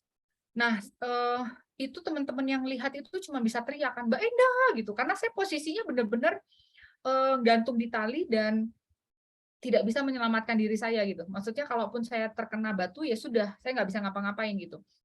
Nah, teman saya yang namanya Sisil, yang sahabat saya dari awal ini, terus dia yang lagi duduk itu, padahal badannya kecil ya, dia lebih kecil dari saya. Dia tuh pakai kakinya nendang batu. Yang batu itu dia kan batunya ada di sebelah dia, terus dia tendang batunya. Itu tuh bisa bergeser, batu itu bisa bergeser, dan itu cuma bedanya 5 cm dari sebelah saya. Jadi saya tuh cuma ngeliatin batu itu jatuh begini. Tapi sambil saya ngeliatin batunya itu jatuh, ya saya berdoa dalam hati. Tuhan ampuni salah dosaku, lindungi keluargaku. Udah, cuman itu aja. Jadi saya pikir kalaupun saya mati, sudah saya mati, saya udah minta ampun gitu. Nah, dan itu tuh sampai badan saya tuh, gimana sih kita yang kalau ketakutan luar biasa tuh sampai badan tuh bener-bener gemeter gitu. Sampai tangan saya udah gemeteran, badan saya gemeteran, terus batunya sampai jatuh, terus orang yang di bawah, yang di Yellow Valley, itu sampai di HT tuh bilang, ada apa di atas? Ada yang kenapa gitu. Jadi mereka tuh khawatir kan, karena bunyinya itu besar sekali dan sampai ke bawah gitu. Terus pada bilang, oh nggak ada, batu jatuh gitu. Dan saya tuh sampai harus dibantu untuk berdiri, karena saking saya udah nggak kuat untuk berdiri. Maksudnya ketakutan banget gitu loh, saya sampai ketakutan banget.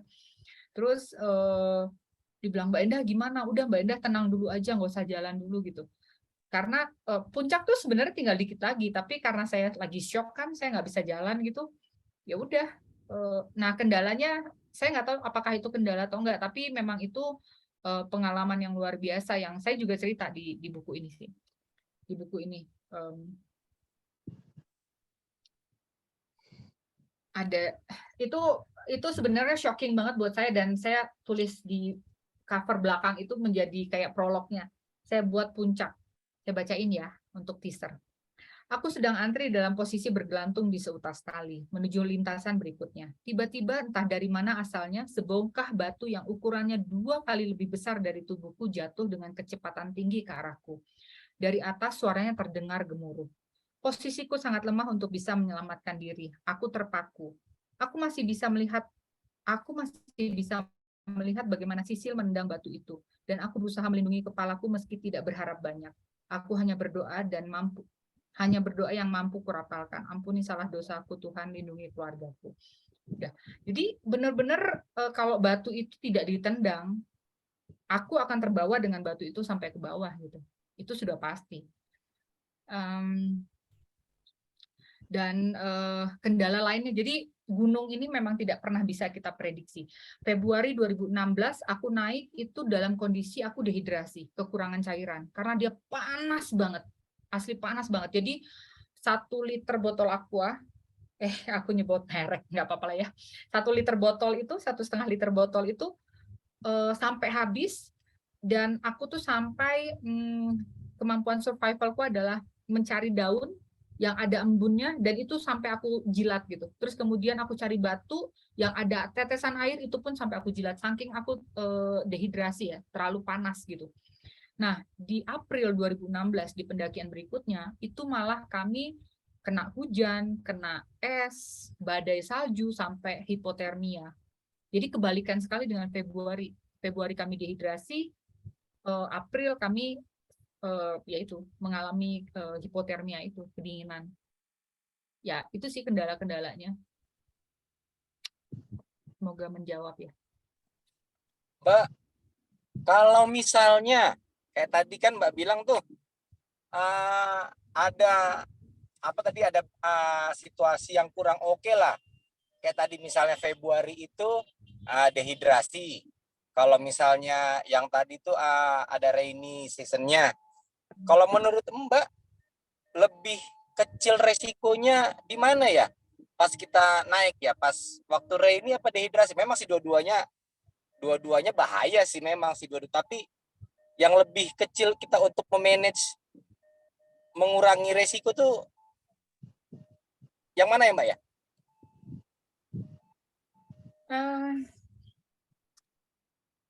Saya bukan seorang expert dalam bidang naik gunung ya.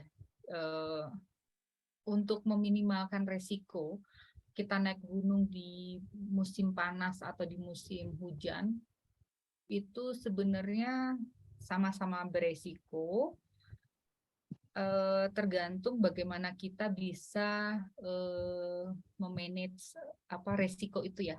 Kalau misalnya musim panas, ya berarti memang yang harus kita perbanyak adalah air. Kalau misalnya musim dingin, yang harus kita perlengkapi badan kita adalah dengan baju, raincoat atau jaket waterproof, begitu ya.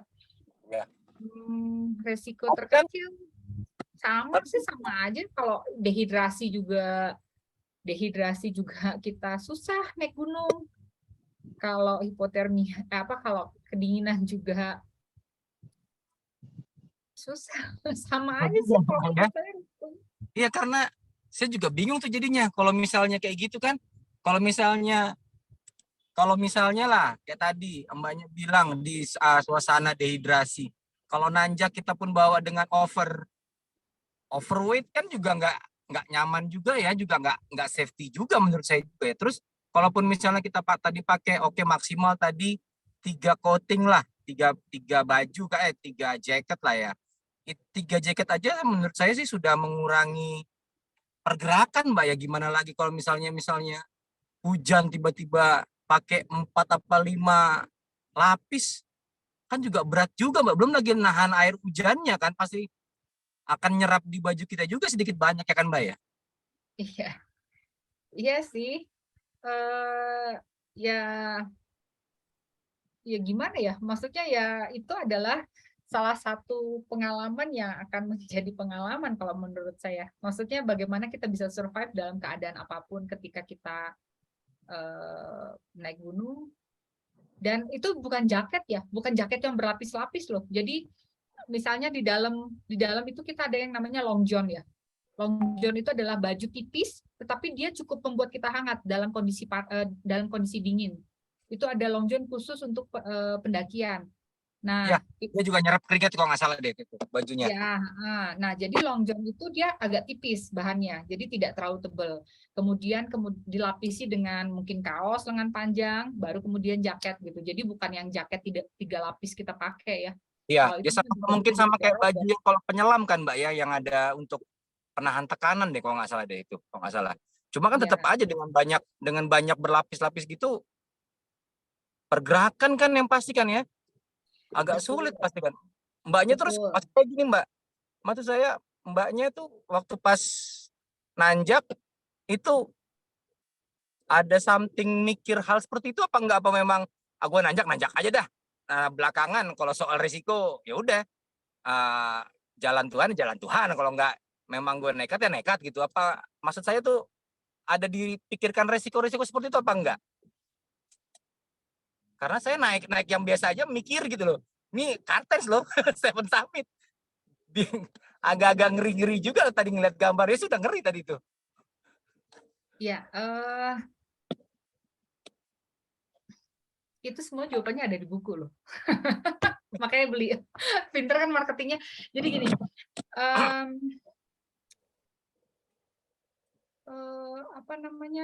resiko itu nggak cuma naik gunung ya. Maksud saya gini, kalau misalnya kita kan resiko, at the end pasti akan berpikir masalah saya hidup atau mati gitu kan. Kalau saya mikirnya nggak usah naik gunung. Saya keluar rumah, kalau nanti tiba-tiba saya mati juga pasti akan mati. Itu saya. Jadi saya tuh orangnya easygoing banget dan sangat menganggap hidup bukan gampang, tapi bahwa hidup itu memang sudah ditentukan oleh Sang Pencipta. Nah, kemudian yang saya pikirkan berikutnya adalah saya berani mengambil resiko atau enggak.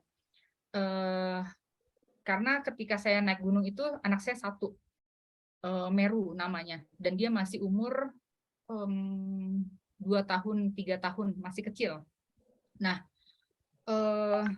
pasti orang mikirnya itu di tengah jalan saya masih suka dibilangin, ngapain sih kamu naik gunung, nekat banget gitu. Tapi saya itu sangat menghargai pengalaman, karena dari pengalaman itu saya memiliki banyak sekali pembelajaran. Jadi moto saya adalah life is never ending adventure, dan dari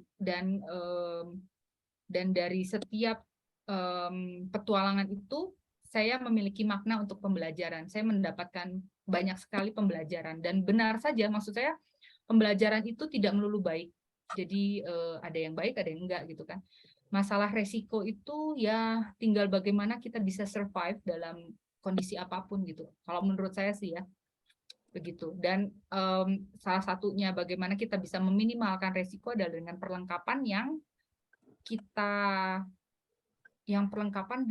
kita rasa bahwa itu sudah cukup untuk membantu kita untuk survive ketika kita di alam gitu. Karena misalnya gini, tenda yang kami pakai juga bukan tenda sembarangan, sleeping bag yang kami pakai juga untuk sleeping bag minus gitu kan. Jaket yang kami pakai pun itu dibeli khusus untuk yang dia windproof dan waterproof. Jadi anti angin dan anti air.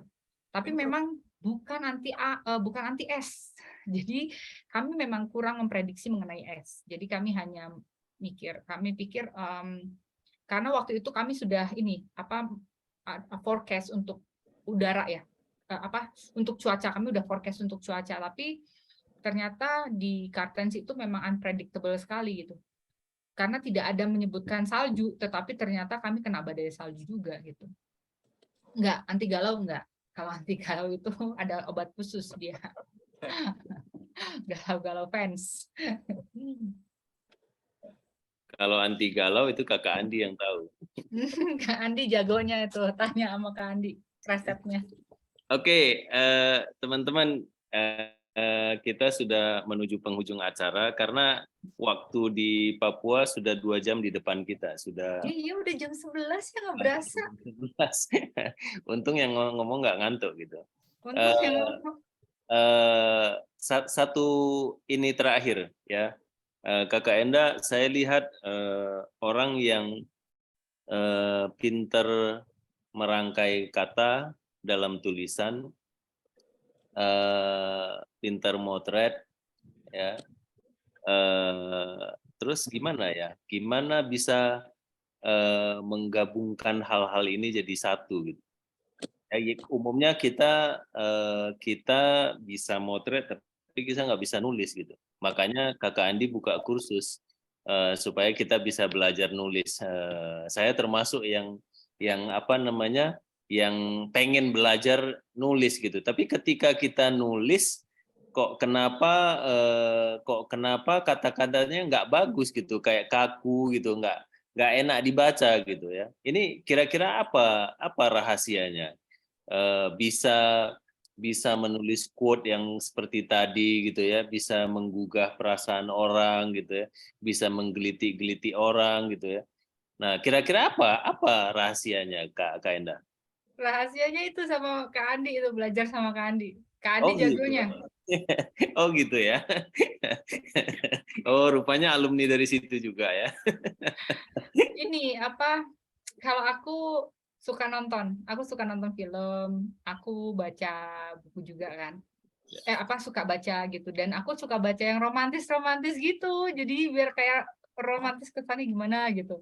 Kirain Mbaknya suka baca jurnal, Mbak. Gimana?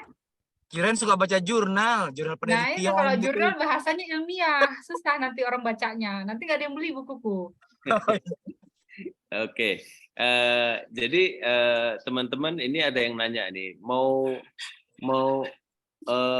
ada yang mau minta tanda tangan. Wah, teman kita dari Nias, Bang Jun Hareva ini mau minta tanda tangan katanya. Ya kalau tanda tangan gimana ya? Atau nunggu Kak Enda pulang ke Medan kan itu ya? Bukan Bang Petrus, itu maksudnya mungkin Bang yang dari Nias itu mau buat acara kita ke sana mungkin. Jadi rame-rame gitu. ke sana. Oh, kesananya maksudnya kesananya kemana? Ke Nias apa ke Papua? Ke Papuanya. Oh gitu. Kejauhan. Oke, biasanya Kak Enda itu ada pulang setahun sekali ke Medan. Nah, jadi kalau mau tanda tangan nanti kita. Mau ku kasih foto ini enggak, Kartens yang glasier yang ada saljunya. Boleh? Boleh dong. Bentar ya, sebentar. Ada di sini. Bentar.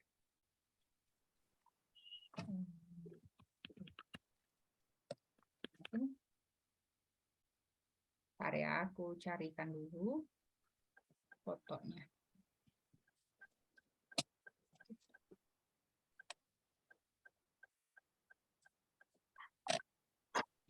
Sabar, sambil nunggu ngomong-ngomong dulu lah Bang. Oke, Bang Jun, gimana kabarnya Bang Jun?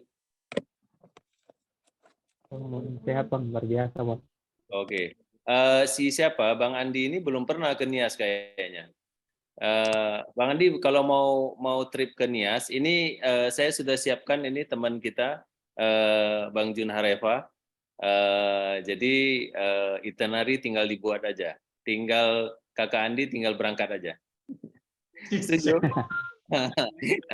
Kita selalu siapkan karpet merah untuk Bang Andi.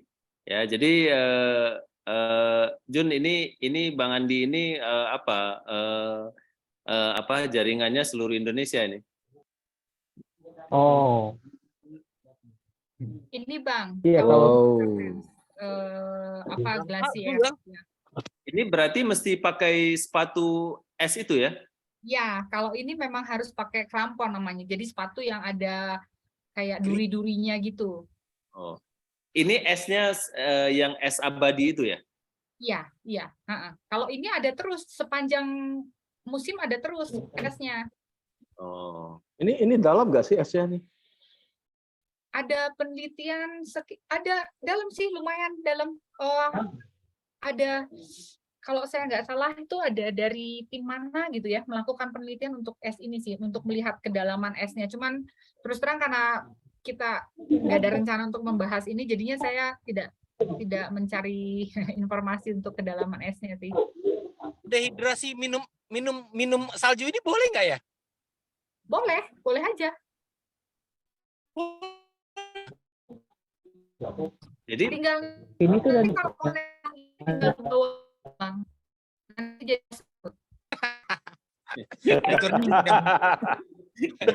mie ya nanti tuh. Berarti kita nggak bisa ini ya, maksudnya saljunya nggak bisa amblas gitu nggak? Nggak bisa karena dia salju yang keras gitu, yang es. Ini es. Oh, oke. Padat berarti dia ya? Padat. Nah, padat dia ini. Ini di gigi sebentar aku tunjukin dulu.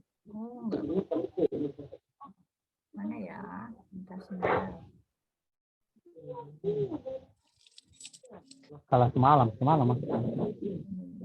Itu kalau lihat esnya kayak waktu nonton film Vertical Limit ya.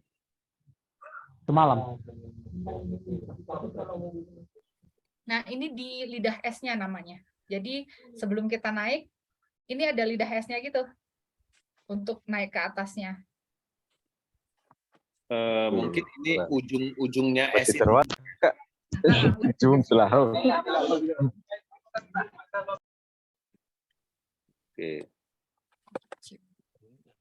Oh, berarti kalau mau pakai sepatu mulai startnya dari sinilah ya? Betul. Di sini kita mulai pakai perlengkapan, pakai sepatunya, terus kemudian kalau lihat tadi kan kita jalan semua terhubung dengan satu tali ya. Itu namanya tekniknya walking together. Jadi kita mengaitkan satu tali dengan tali yang satu orang dengan orang yang lain pakai tali, tetap pakai karabiner ya. Itu tujuannya kalau misalnya ada yang jatuh gitu, kita bisa nahan dari atas, dari depan atau dari belakang gitu. Jadi semua memang pakai teknik khusus, tapi oh iya, gue share ya, gue close ya, oh ya bener,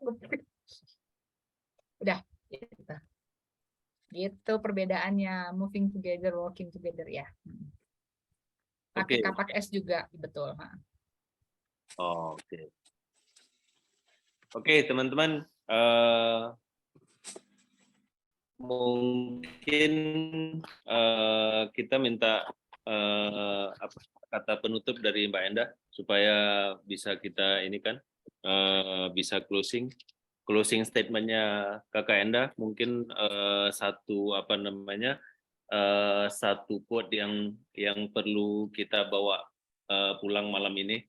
Silakan Kakak Endah. Satu quote yang aku ambil dari buku aja ya. Kenapa? Nah, nggak kenapa-kenapa. Nggak boleh. Nah, ini saya kecolongan ini. Bentar ya. Aku cari dulu. Habis bagus-bagus tulisanku di buku ini. Pusing aku mau lewat. Oh gitu. Oke. Oh, begitu kah? Wajib beli, bukunya wajib beli ya. Wajib beli lah. Ya. Habis beli kita tunggu kepulangan ke Medan, kita minta tanda tangan. Siap. Instagram saya. Oke, aku tulis Instagram dulu, Bang. Instagram. Oh, sebentar lagi aku akan upload untuk ini video-video yang tadi Enda Kaban. Instagramnya itu Enda Kaban. Saya mah orangnya nggak neko-neko lah. Nama saya itu yang di semua media sosial saya.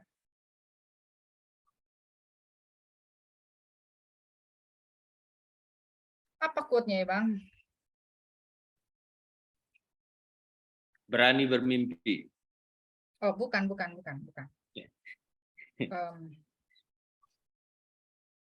Oh, aku tahu. Aku pernah nulis quote yang bagus loh. Sebentar ya, Bang.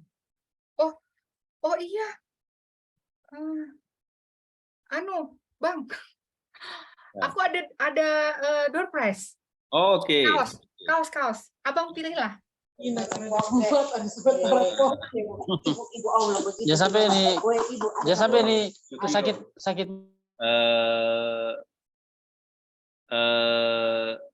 Maksudnya kaos gimana? Ada kaos yang sesuai dengan bukuku. Aku buat kaos untuk Kartens Piramid. Oke. Ada berapa? Ada 2. Kakak Enda yang pilih aja lah. Kalau nanti Abang lah. Nah, kalau nanti aku yang pilih nanti dibilang ini KKN, nggak enak. Atau coba Kakak Enda lihat yang aktif aja siapa? Yang aktif. Nah, yang banyak Di chat. nanya, Di yang kolom banyak chat. ini. Nah, di chat atau di apa terserah aja, yang ngomong langsung atau gimana gitu.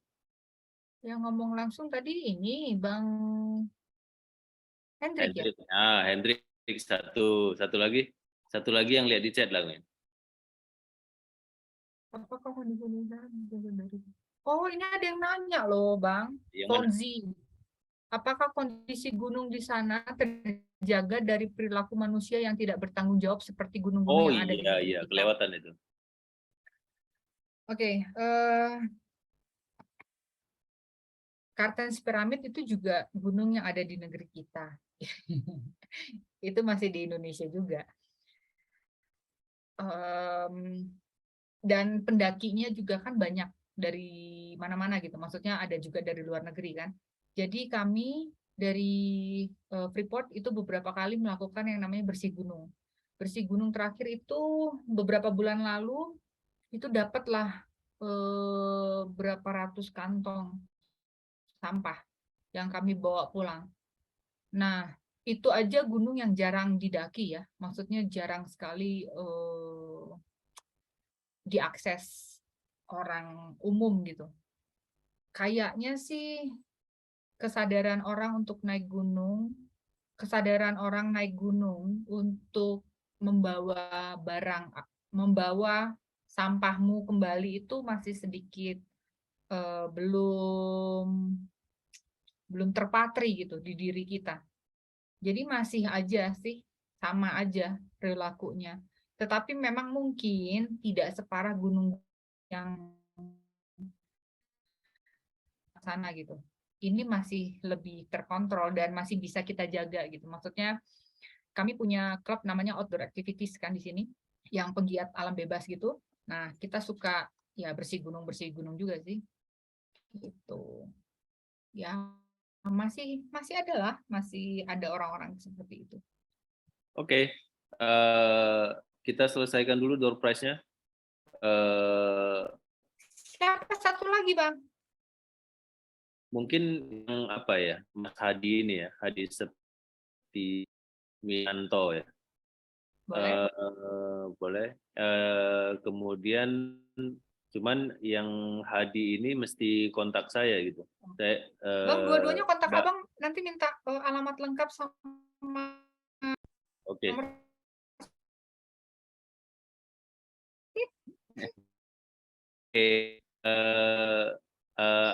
Mas Hadi bisa kontak saya nggak nanti? Masih ada, Mas Hadi masih ada di sini? Hadi masih ya. Saya tulis nomor HP saya di chat ya. Nanti kontak saya ya. Oke? Siap. Mas Hadi oke ya? Oke. Mas Hadi tinggalnya di mana? Sidoarjo, Jawa Timur. Oke, Sidoarjo, Jawa Timur ya.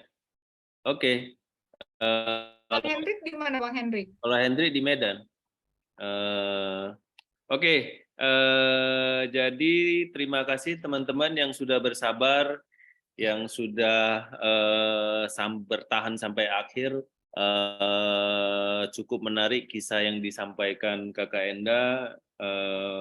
Di dalamnya pasti banyak drama yang bisa memberikan kita pembelajaran apa sebenarnya arti kita bertarung di dunia kehidupan kita ya.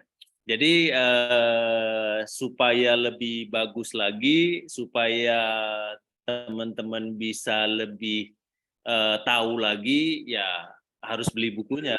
Ya, bukunya tersedia di seluruh Gramedia yang ada di Indonesia. Kalau nanti nggak ketemu, nyari orangnya, ya, cari orangnya, pasti diatur pengirimannya gimana. Gitu. Siap.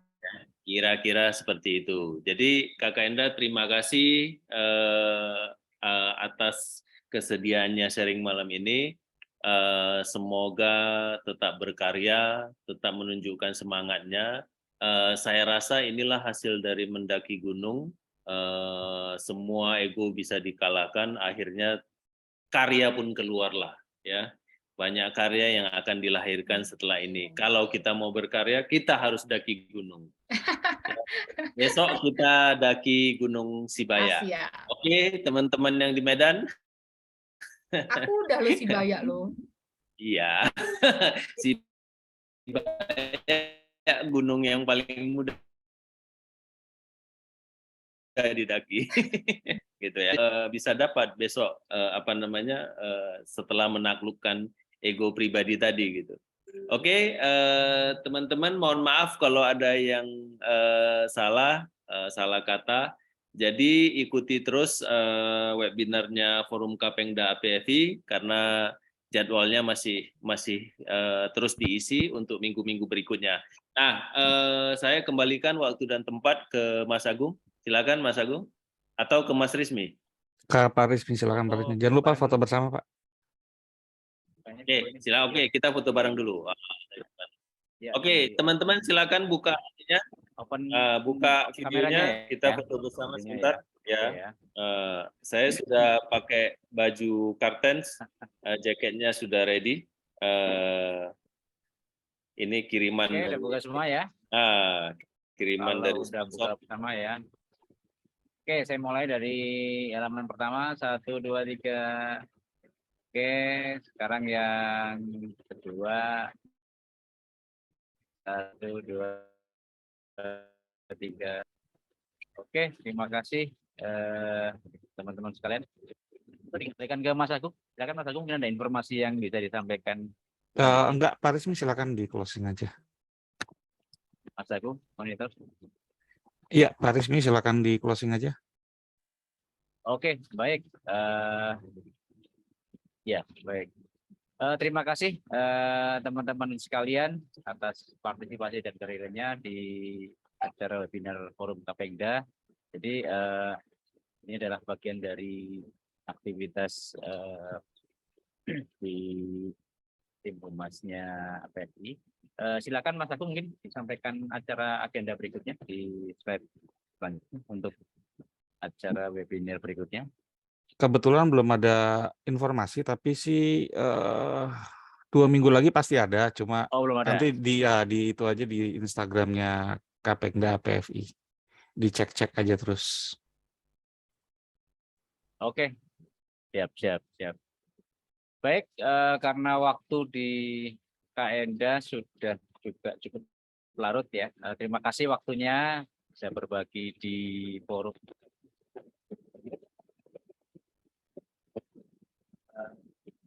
Terima kasih semuanya. Ya, salam sehat, tetap semangat. Saya akhiri. Assalamualaikum warahmatullahi wabarakatuh. Selamat malam semua. Dengan demikian kita tutup acara ini. Oke, 1, 2, 3.